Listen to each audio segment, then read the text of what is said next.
Christmas, would scale me away at skeleton camp. What am I gonna do for Halloween?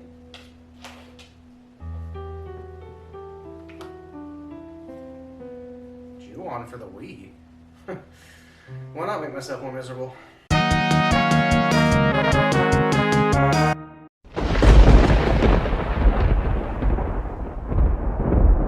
Hey friends, I'm Pragmatik, and today we are on the couch to talk about one of the strangest games to ever come out for the Wii. Ju-on the Grudge. I do say strangest and not scariest because, well, you'll see. Ju-on the Grudge for the Wii was developed by Feel Plus and was published by AQ Interactive in Japan and Xseed Games respectively. This title was released in 2009, which might seem a little odd for a movie of the same title that was published in 2004. It turns out that this game was created for the 10th anniversary of the Ju-on series, and was even directed by Takashi Shizumu, who also worked on the Ju-on series. But from an American viewpoint, it could be seen as rather odd. We'd be getting the Japanese version of the Grudge, which while holding the title of the third Ju-on shows no real coordination in the game's plot, save for one connection that you'll have to complete the game to find out. The story of this Ju-on takes place when a dog and her owner are lured into an abandoned factory by a mysterious force. The dog rushes in and sets forth a chain of events of a curse that will latch on from victim to victim, this time spreading by familial connection these characters have.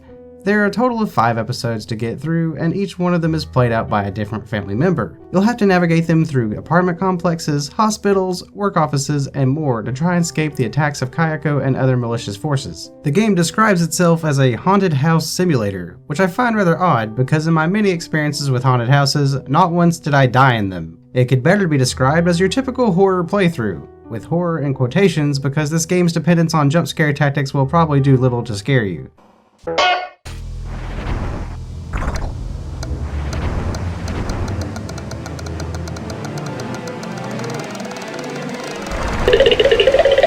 You'll be searching high and low for ways out of your predicament, as well as for batteries to keep you in the light. The batteries are more so a time limit for you, because once you run out of the batteries, you run out of the light, and when it's lights out, it's game over. Of course, you'll be searching high and low at the speed of a better than normal day at the DMV.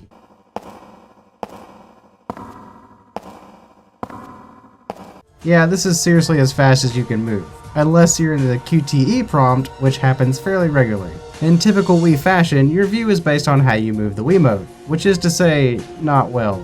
While not terribly distracting, it would be beneficial to give you different ways to look around, because the Wiimote will never be my preferred choice. Though I will say the response was pretty good while getting through QTE events, which you'll want because failing those or losing your batteries means you'll be starting this episode all over again. There are also collectibles you can find throughout each stage, and you'll need them to unlock the final episode. You'll want to do this because it does tie the story together well enough. Ju-on has very few tricks up its sleeve. While some of them are unique, most of them equate to the occasional Kayako attack or this wet child flopping around somewhere in the distance. What are you doing? Get out of here! I can't even really be generous here. I'm not going to claim I have nerves of steel, but there wasn't a single moment that really scared me. If anything, the visuals are interesting to look at, and even the sound effects scattered around are immersive enough, but when it comes down to it, I mostly played the game looking like this. You want next, or? Okay.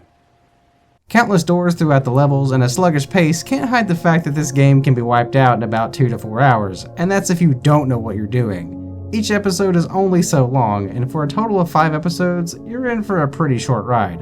A ride that honestly I could suggest to pass on. While the visuals and scare tactics can be pretty fun, there really isn't enough here to really warrant a playthrough. One little interesting fact is that you can tell the game your zodiac signs, and all this really does is find a way to insult you based on how scared the game believes you to be. This is of course measured by how much you shook your Wiimote while playing. And I don't think I have to spell it out here, but it's probably not the best idea to base fear on the sole factor of your Wiimote's calibration. This pretty much leaves the game thinking you're always scared. The most notable thing about it is if you do well or not, the game will still try to insult you solely based on what your sign is, and that is sadly probably the biggest highlight of this game. I do love that there are these moments where the characters you're playing as do seem generally fearful when they are hiding from Kayako. But anytime it's not a quick time event, the sluggish pace the game has makes it look like your characters could just not care less about what is going on around them.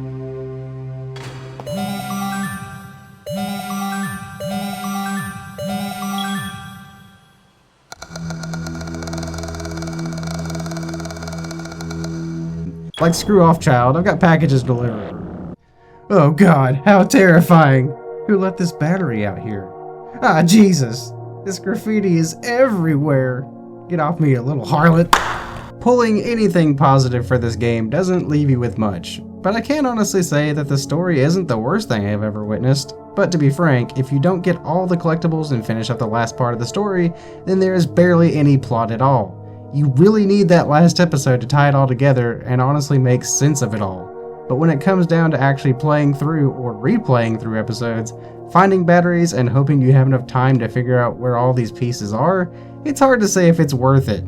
A saving grace is that if you find a piece and then you die, you do get to at least keep that piece. The scarce music available is actually pretty good, and a little more deserving than the title it's attached to. Ju-on is a short journey, but even that is hard to give a full recommendation. The sad part is that there was a lot of potential here, and the game can feel pretty clean at times, but overall it's just not the most exciting horror experience you can have. There's absolutely much more out there. Like maybe just watch the movies, for example. And the scariest thing about this game is that price it goes for online. For the game and the experience, I can't honestly, in good faith, recommend this game to you. I won't guarantee you'll have a terrible time, but you're not gonna have a great one. And there are spookier things out there. Might I recommend I Spy Spooky Mansion? It's not that bad. Thanks for checking out my review on Ju-on the Grudge. Was I too harsh on this one? Let me know down in the comments and like this video if you enjoyed what you saw. Consider subscribing if you're new, and as always, keep it spooky, have a great Halloween, and keep it practical.